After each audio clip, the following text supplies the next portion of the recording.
Good morning guys.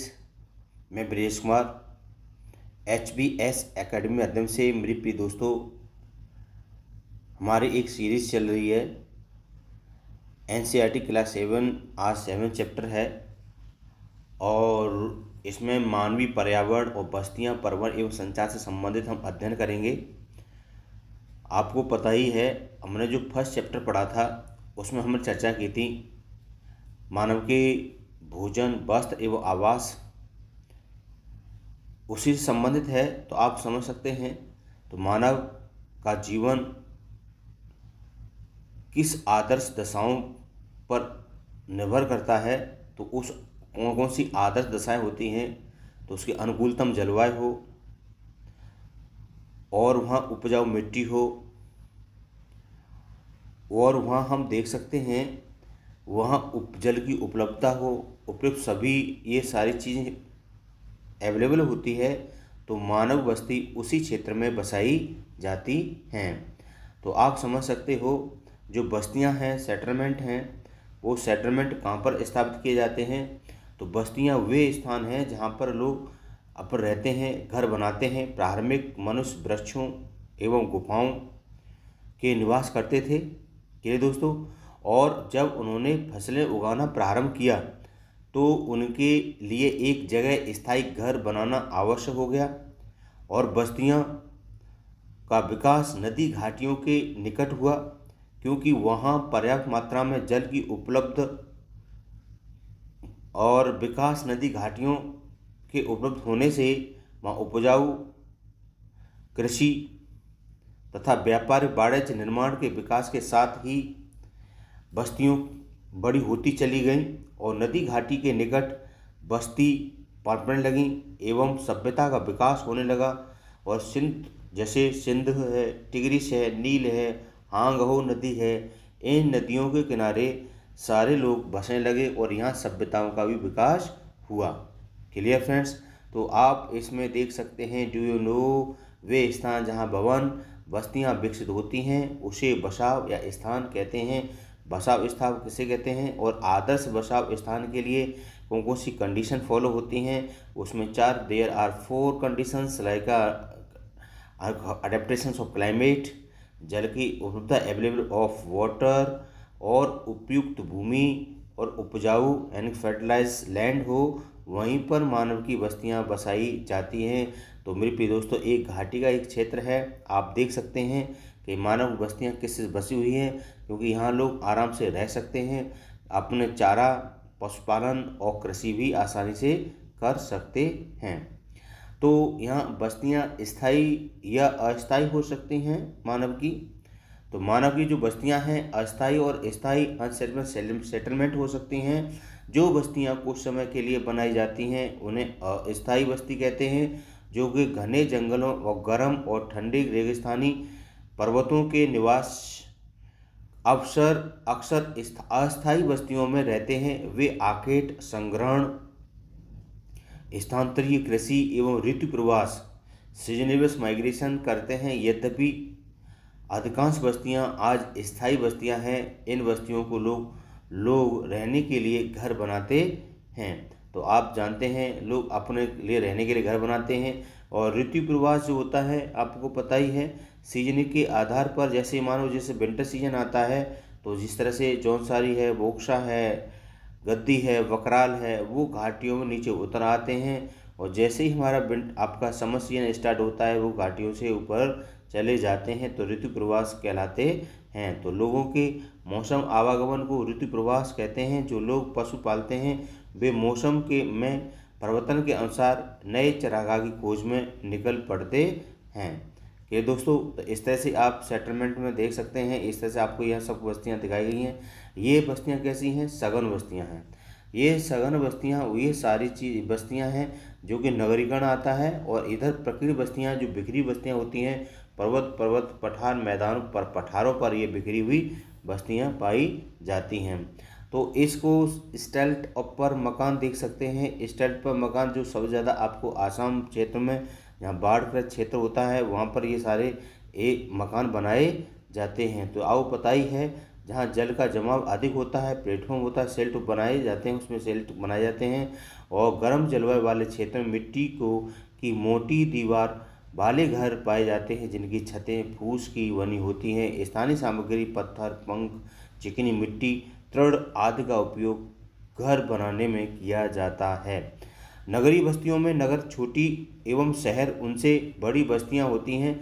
जो नगरीय क्षेत्र में लोग निर्माण और वहाँ पर आप देख सकते हैं कि व्यापार सेवा क्षेत्र कार्यरत होते हैं। अपने राज्य में कुछ गाँव, नगरों, शहरों के नाम लिख सकते हैं आप के लिए दोस्तों, जहाँ रहते हैं आप नगरों को समझें। नगर कौन सा है, नगर किसे कहते हैं, ग्रामीण किसे कहते हैं, ग्रामीण कैसे से क्या क्या वहाँ पर लोग वहाँ रहते हैं तो कौन कौन सी कृषि करते हैं, क्या होता है, इसमें कंपैरिजन कर सकते हैं। क्लियर। तो यहाँ परिवहन है। परिवहन लोगों एक एवं सामान को आवागमन के साधन होते हैं। पुराने समय में अधिक दूरी की यात्रा करने में अत्यधिक समय लगता था। उस समय लोग पैदल चलते थे, लेकिन अपने सामान को ढोने के लिए पशुओं का उपयोग करते थे। पहिए की खोज के परिवहन आसान हो गया और समय के साथ परिवहन के विभिन्न साधनों का विकास हुआ, लेकिन आज भी लोग परिवहन और पशुओं का उपयोग भी करते हैं। तो आप इस घर को देख करके बता सकते हैं इस किस जनजातीय घर है। तो आप बर्फ के बने आवास को क्या क्या किस नाम से जाना जाता है, तो इग्लू। क्लियर। एस्किमो का घर है। तो आज भी घोड़ा गाड़ी का प्रयोग किया जाता है, और लेकिन पहले भी किया जाता था, लेकिन आज जो है टूरिस्ट के लिए किया जाता है, लेकिन माल ढोने के लिए कम से कम प्रयोग किया जा रहा है। हमारे देश में सामान्यतः गधे हैं, खच्चर है, बैल है, ऊँट का उपयोग किया जाता है। दक्षिण अफ्रीका में दक्षिण अफ्रीका के एंडी पर्वत के क्षेत्र में लामा का उपयोग दक्षिण अफ्रीका में प्रयोग करते हैं। एंडीज़ में लामा, जो हमारा एंडीज पर्वत है उस क्षेत्र में लामा का उपयोग उसी तरह होता है जैसे तिब्बत में यॉक का उपयोग होता है। प्रारंभ में अन्य देशों के व्यापारियों को भारत पहुंचने में अनेक महीने लग जाते थे। वे समुद्री मार्ग से या थलीय मार्ग से आते थे। हवाई यात्रा ने परिवहन को द्रुत बना दिया, और आज भारत से यूरोप की यात्रा करने में केवल मात्र 6 से 8 घंटे का समय लगता है।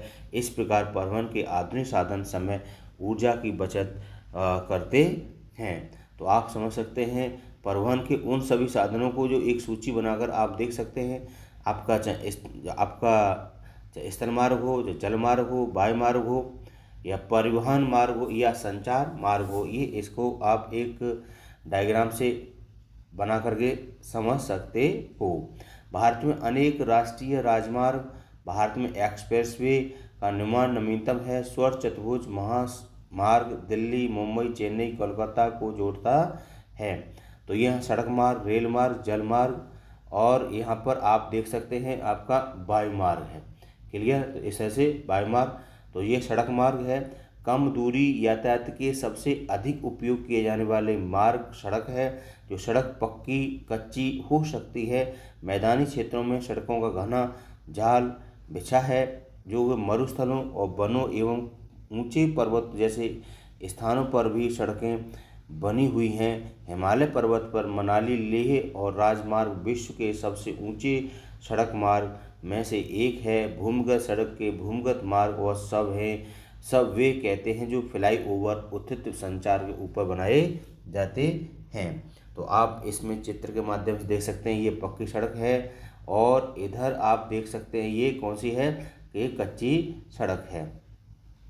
क्लियर। तो इस तरह से आप जॉइनिंग से ल्हासा के बीच चलने वाली रेलगाड़ी समुद्री तल से 4000 मीटर ऊंचाई पर चलती है, जिसका सबसे ऊंचा बिंदु समुद्र तल से 5072 मीटर ऊंचा है। क्लियर। तो रेल मार्ग, सड़क मार्ग, हमारे देश में सड़क मार्ग 6 लाइन वे का काफ़ी विकास हो रहा है, डेवलप हो रहा है। तो जैसे यमुना एक्सप्रेस वे, अभी पूर्वांचल एक्सप्रेस वे का उद्घाटन हुआ है। इस तरह ढेर सारे आपको पक्की सड़क सबसे ज़्यादा महाराष्ट्र है, आपका उत्तर प्रदेश है, राजस्थान है, इन सब पक्की सड़कें पाई जाती हैं। कच्ची सड़कें आपकी आंध्र प्रदेश है, तेलंगाना है, तमिलनाडु है, इन क्षेत्र में कच्ची सड़कें मिलती हैं। भारत में सबसे अधिक रेल मार्ग का भी विकास हुआ है, लेकिन भारत में रेल मार्ग जो आई थी आपको 1853 में आई थी। क्लियर। और लेकिन पहली जो रेल मार्ग थी बनाई तो 1825 में कहाँ पर स्टार्ट हुई थी, इंग्लैंड में प्रारंभ हुई थी। तो रेल मार्ग के द्वारा तीव्रता से एवं कम खर्च में लोगों का आवागमन एवं भारी सामान को ढोने का कार्य होता है। वाष्प के इंजन की खोज एवं औद्योगिक क्रांति ने रेल परिवहन की तीव्र विकास में सहायता प्रदान की। डीजल एवं विद्युत इंजनों ने व्यापक रूप से वाष्प के इंजन का स्थान ले लिया है। Clear friends. तो सुपरफास्ट अब रेलगाड़ियाँ चल रही हैं, उसमें परिवहन की गति तीव्र हो गई है और मैदानी भागों में रेल मार्ग का जाल व्यापक रूप से फैला हुआ है। जैसे आप समझ सकते हो, जैसे उत्तर प्रदेश है, उत्तर प्रदेश में काफ़ी इसका जाल है, काफ़ी बिछा हुआ है। तो इस तरह से तीव्र हो गई है और यहाँ पर जल व्यापक रूप से जो जाल है व्यापक रूप से फैला हुआ है। उन्नति प्रौद्योगिकी टेक्नोलॉजी स्किल्स के दुर्गम पहाड़ी क्षेत्रों में भी रेल मार्ग बनना संभव हो गया है। लगभग भारत में सभी राज्यों में रेल मार्ग पहुंच चुकी है। तो मेरे प्रिय दोस्तों, अगर हमारी वीडियो पसंद आती है उसे लाइक एंड शेयर और सब्सक्राइब अवश्य करें। तो आपको ये रेल मार्ग के माध्यम से आप एक स्थान दूसरे स्थान से आसानी से जा सकते हैं। सबसे आरामदायक रेल मार्ग है, सबसे सस्ता रेल मार्ग है, लेकिन सबसे सस्ता जो मार्ग है वो आपका जल मार्ग है। क्लियर। तो आप देख सकते हैं यह है एशिया का सबसे बड़ा ये सारा दे रखा है। तो यहाँ पर एक ट्रांस साइबेरियन रेल मार्ग जो विश्व का सबसे लंबा रेल मार्ग है, जो पश्चिम रूस से सेंट पीटर से प्रशांत महासागर के तट से व्लादिवोस्टॉक तक ये जोड़ता है। तो मैं आपको जूम करके दिखा रहा हूँ। तो ये आपका रूस वाला क्षेत्र है। तो यहाँ पर दे रखा है सेंट पीटर्सबर्ग, ये आपको लर्न करना है, जो बाल्टिक सागर से जुड़ता है। और इधर जाता है आपका किधर, पैसिफिक ओशन ओखोटस्क, और ये आपका चाइना से बॉर्डर से मिलता है व्लादिवोस्टॉक। तो किस तरह से याद करेंगे दोस्तों, तो इसको एक दो बार आप बनाएं, मैपिंग करें और उसके बाद आप इसको एक बार लर्न करें, आपको सारा चीज़ याद हो जाएगी। तो जिस तरह से देखते हैं सेंट पीटर्सबर्ग स्टार्टिंग होता है, सेंट पीटर्सबर्ग या इसको लेनिनग्राड से स्टार्ट होता है। फिर मॉस्को रूस की राजधानी Moscow, Kazan Yekaterinburg, Tyumen Omsk, Novosibirsk और क्रास्नोयार्स्क, आगासर्क, चिता और अखोरोवस्क और व्लादिवोस्टॉक तक यानी जाता है। इसे 9333 किलोमीटर लंबा रेल मार्ग है। क्लियर।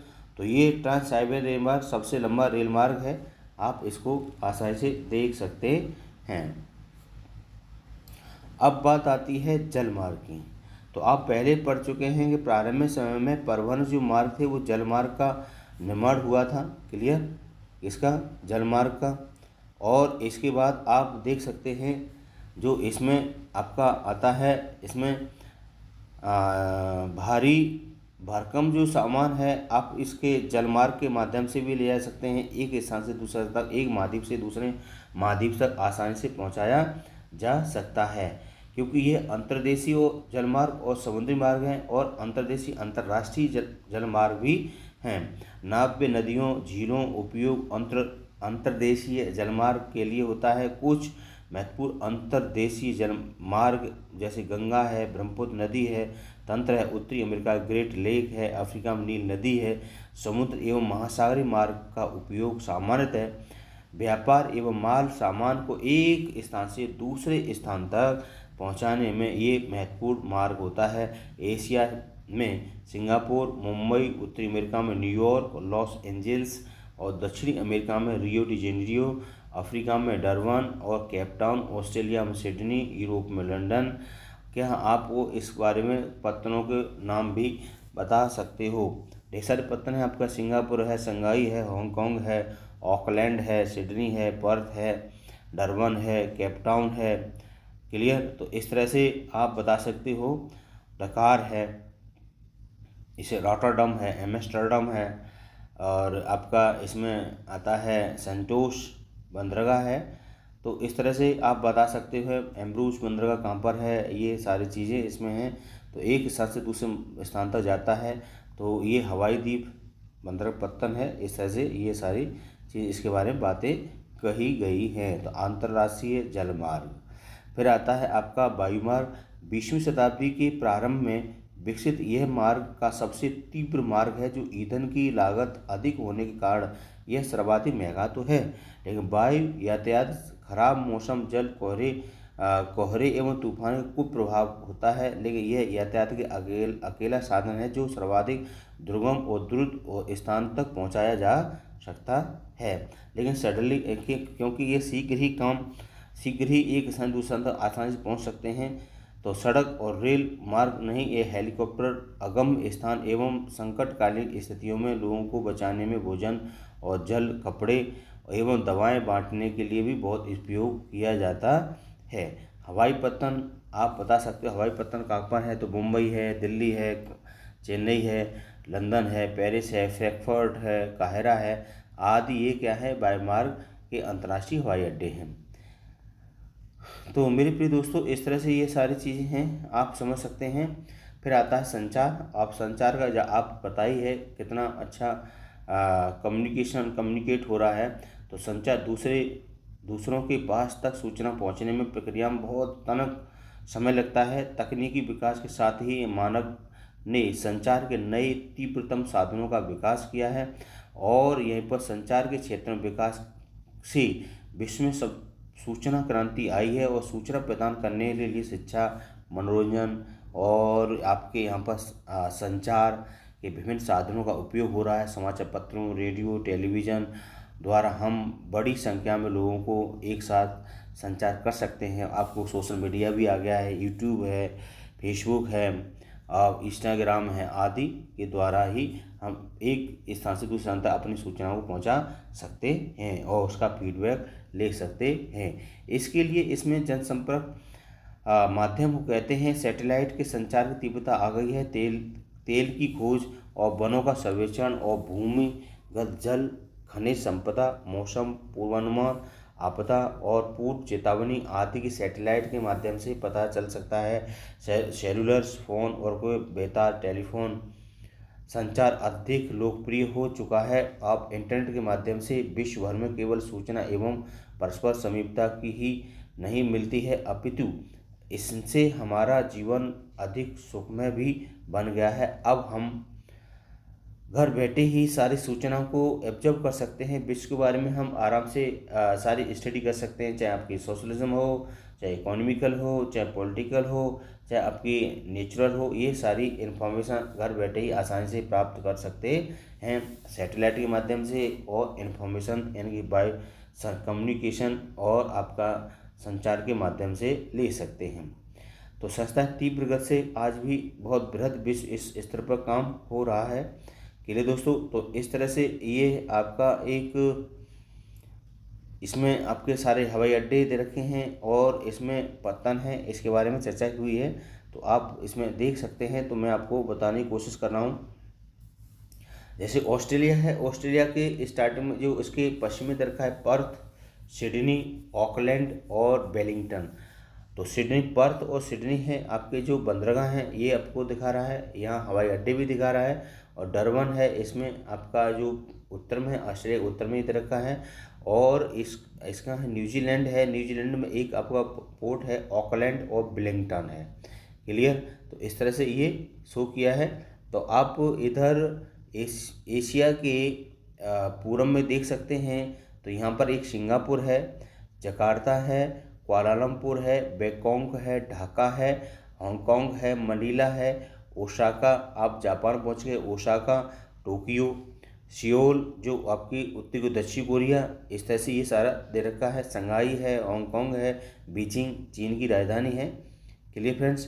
तो अब इंडिया में देखते हैं, इंडिया में आपका चेन्नई है, मुंबई है, पाकिस्तान में कराची है। क्लियर। ये हमारे इंडिया में कलकत्ता है, दिल्ली है, अमृतसर है, ये सारी दे रखे हैं। अफ्रीका महाद्वीप में कुछ देख लेते हैं। अफ्रीका महाद्वीप में आता है नीचे अगर देखें दक्षिण में, तो केपटाउन, डरबन, जोहान्सबर्ग, बेरा, जहरारे, लुसाका, दार ए सलाम, मुम्बासा, नैरोबी और अदिस अबाबा, दौला, लागोस, अंकारा, डकार, जिब्राल्टर, काहिरा। और यहाँ आप देख सकते हैं सऊदी अरब में अदन है, जेद्दा है, दुबई है, कुवैत, ये सारे क्षेत्र कुवैत में कुवैत दे रखा है, तेहरान है, बेरूत है, इस्तांबुल, ये आगे बढ़ते हैं तुर्की में। तो इस तरह से ये दे रखा है। तो यहीं पर देख लेते हैं यूरोप के पक्ष में दे रखा है, यूरोप के बारे में यहाँ पर बताया गया है। तो यूरोप में है आपका है जिस तरह से बर्मिंघम है, लंदन है, लिस्बन है, पेरिस है, मैड्रिड है, रोम है, जेनेवा है, फ्रैंकफर्ट है, बेलफर्ट है, ठीक है ना, एम्स्टर्डम, रॉटरडम, सेंट पीटर्सबर्ग है। ये सारे क्या है आपके बंदरगाह और वायुमार्ग ये सारे दे रखे हैं, अंतर्राष्ट्रीय हवाई अड्डे दे रखे हैं। और यहाँ आप देखते हैं दक्षिण अमेरिका के बारे में। तो दक्षिण अमेरिका के बारे में जो आपके दे रखा है इधर पूर्व में, तो ब्यूनस आयरस है, रियो डी जेनेरो है और ब्राज़ीलिया है। और यहाँ पर देखेंगे आपका ये पश्चिम में, तो इसके ऑस्ट्रेलिया के जो अमेरिका के दक्षिण अमेरिका के पश्चिमी दे रखा है सेंटियागो, लीमा, क्लियर, और क्योटो और बगोटा दे रखा है, क्लियर। तो यहाँ देख सकते हैं आप, एक है कराकाश है, पनामा है, मैक्सिको सिटी है, ह्यूस्टन। अब अमेरिका में जाते हैं तो यहाँ पर आता है ह्यूस्टन है, न्यू ओरियंस है, डलास है, शिकागो है, New York, Bermuda, Boston, Montreal, Toronto Canada में पहुँच चुके, विनिपेग और फेयरवैक्स और वैंकूवर और सैन फ्रांसिस्को और यहाँ पर लॉस एंजल्स, यहाँ पर बंदरगाह और पत्तन और तथा इसी के साथ साथ यहाँ पर ये सारी बताए गए प्रमुख समुद्री हवाई पत्तन क्या है, वायुमार्ग और जलमार्ग के बारे में चर्चाएं की गई हैं। तो आप इसमें देख सकते हैं ये आपका डायग्राम के संबंध यहाँ पर एक ड्रम दे रखा है, इसमें बताया है पॉइंट लगा है प्रमुख समुद्र और गहराई पत्तन को शो करता है। रेड लाइन है जो आपकी वायुमार्ग को बताती है और डॉट डॉट है वो जलमार्ग को रिप्रेजेंट करती है, क्लियर फ्रेंड्स। तो इस तरह से ये आपका इम्पोर्टेंट था, यहाँ से पूछता है क्वेश्चन बनता है। तो यहाँ काफ़ी क्वेश्चन पूछे भी जाते हैं चाहे आप किसी के से स्ट्रीम से तैयारी कर रहे हों। तो मेरे प्रिय दोस्तों, अगर हमारी वीडियो पसंद आती है उसे लाइक और शेयर अवश्य करें, शेयर करने में कुछ नहीं जाता है।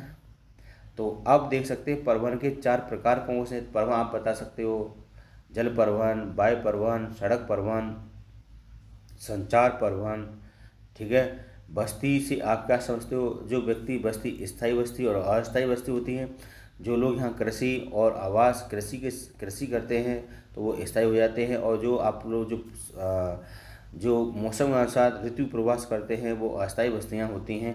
ग्रामीण लोगों की क्रियाकलाप क्या होता है, ग्रामीण लोग कृषि के साथ साथ पशुपालन भी करते हैं।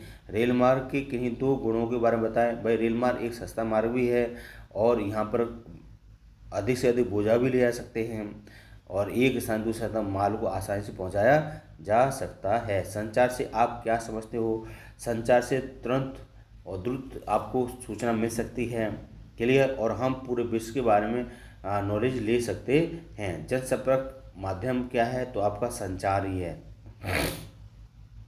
सॉरी। तो यहाँ देखते हैं इनमें से कौन संचार का साधन नहीं है, ये काफ़ी इम्पोर्टेंट है आपको। अब आपकी बारी आती है तो देखते हैं दोस्तों यहाँ पर। तो इसमें संचार इसमें दे रखा है, इसमें संचार का साधन नहीं है। तो इसमें कौन सा नहीं है, तो इसमें टेलीविज़न है, ठीक है, पुस्तक है और मेज़ नहीं है। निम्न में से सड़क का भूमिगत